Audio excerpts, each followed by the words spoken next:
그런데 이제 국회는 어떻게 보면은 뭐 관행이라는 것이 계속 이제 존재를 해왔는데 2002년 이후에 국회의장이 무소속이었던 걸로 알고 있거든요. 근데 지금 국회의장이 민주당만을 위한 국회의장이 아니냐 이런 얘기도 나오고 있는데 무소속의 의미에 대해서 다시 한번 좀 말씀해 주실 수 있으실까요?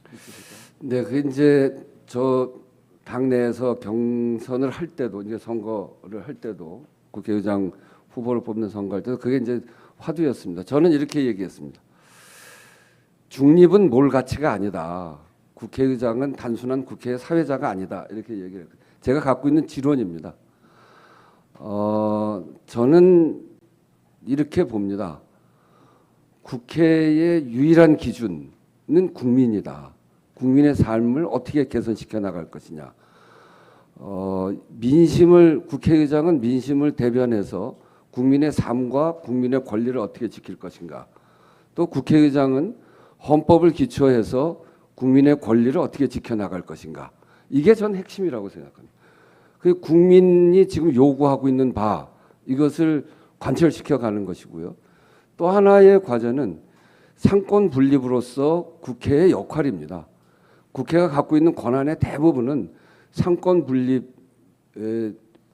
분립이기 때문에 만들어진 권한이고요. 그거는 국회 내라기보다는 행정부하고의 관계에 있어서 상권 분립을 세우고 국회의 권위를 제대로 세워가는 것이 국회의장이라고 생각합니다. 그런 점에서 저는 사실은 을지로위원회 하면서 늘 그런 얘기했는데 정치는 여냐 야냐 어느 정파를 편들 것이냐가 아니다. 그리고 정치는 진보냐 보수냐 이걸 편드는 것이 아니다. 정치는 국민 곁으로 가는 것이고 국민의 관점에서 봐야 돼. 그래서 국회의장은 국민 편이 돼야 된다고 생각합니다. 저는 지금 제가 앞으로 하고자 하는 일, 또 지금 하고 있는 일, 제가 앞에서 계속 국민 얘기를 하는 거는 국민의 권리 침해가 발생돼서는 안 된다라고 하는 것이고요. 지금처럼 이 갈등이 첨예하고 여야가 자기 몫에 대한 이야기를 너무 심하게 할 때 국회의장이 취해야 될 거는 우선 그 갈등의 매듭을 풀고 해 나가되 그 관점은 국민에게 있어야 된다라고 하는 것이고 그런 점에서 저는 그 길을 확실하게 지켜나갈 겁니다. 이 중립이 여야의 중간에 서 있는 것 그건 전 중립이라고 생각하지 않습니다.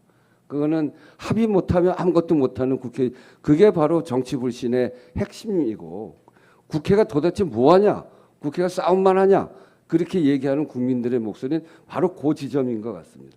그래서 국회의장은 바로 국회가 국민들에게 부여받은 권한 국민의 민심을 대변하고 헌법을 지키는 그런 역할을 정말 해야 된다고 생각하고 그런 점에서 보면 여냐 야냐가 아니고 진보냐 보수냐가 아니라 국민 편이다. 국민 편이라고 하는 관점에서 확실하게 지키고 갈 생각입니다. 예, 아까 그 법사위 상황에 대해서 잠깐 그 질문에서 나왔었는데요. 워낙 중요한 상임위원이기 때문에 추가로 하나 더 질문을 드려야 될 것 같습니다. 그 법사위가 원래는 그 체계 자구 심사권을 그 행사하는 것이 원칙인데 지금 법사위는 잘 아시겠지만은 뭐 너무 세고 어떻게 보면은 상임위원회 상원 같은 느낌이 들고 있거든요.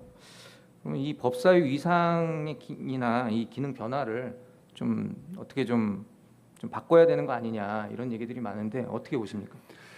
우리 이제 제 앞에 김진표 의장님께서도 그 아주 강하게 법사위를 법제위와 사법위로 나누자 그렇게 안을 내셨고 그랬습니다. 말씀하신 대로 법사위에 대해서 어떻게든지 이렇게 갈등의 중심이 되지 않도록 해야 된다고 하는 말씀에 대해서 제가 동의하고요. 저 역시 2018년에 원내대표 끝날 때쯤에서 법사위 문제가 너무너무 골이 아파서 그거에 대한 개정안도 제출한 바가 있습니다. 그리고 그것은 고쳐야 됩니다. 이 법사위를 이런 방식으로 체계자구심사권을 넣어서 법사위를 이렇게 만든 거는 우리 국회가 처음 시작할 때 국회가 이런 법률적 지식도 상임위마다 다 갖추기가 어려울 때 이거를 하나로 통합해서 충돌되어지거나 체계나 자구에 문제가 있는 거 아닌가 그걸 검토하자고 한 건데 지금은 그걸 훨씬 넘어서서 법안 전체를 흔드는 마음에 안 들면 안 하고 뭐 이렇게 되는 거 아니겠어요? 그래서 개선해야 되는 게 너무나 분명하고요. 방안은 여러 가지가 있을 수 있을 것 같습니다. 김진표 의장님이 얘기하셨던 법제의 사법위를 나누는 방안도 있을 수 있고, 또 제가 2018년에 내놓았던 거는 법제 기능을 각 상임위마다 보내가지고 거기서 하자 이런 안도 있고요.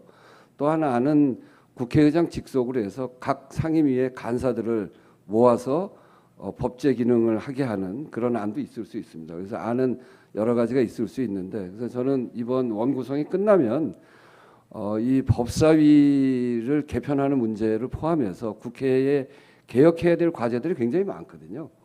그동안 이제 손을 많이 못 대고 그래서 국회 개혁 특위를 만들 생각입니다. 그래서 국회 개혁 특위를 통해서 법사위의 이 개편 방안까지 충분히 검토하고, 지금이 선거 시기하고 가장 많은 그 기간이 있기 때문에 이것도 충분히 할 수 있는 기간이라고 생각해서 반드시 해볼 생각입니다.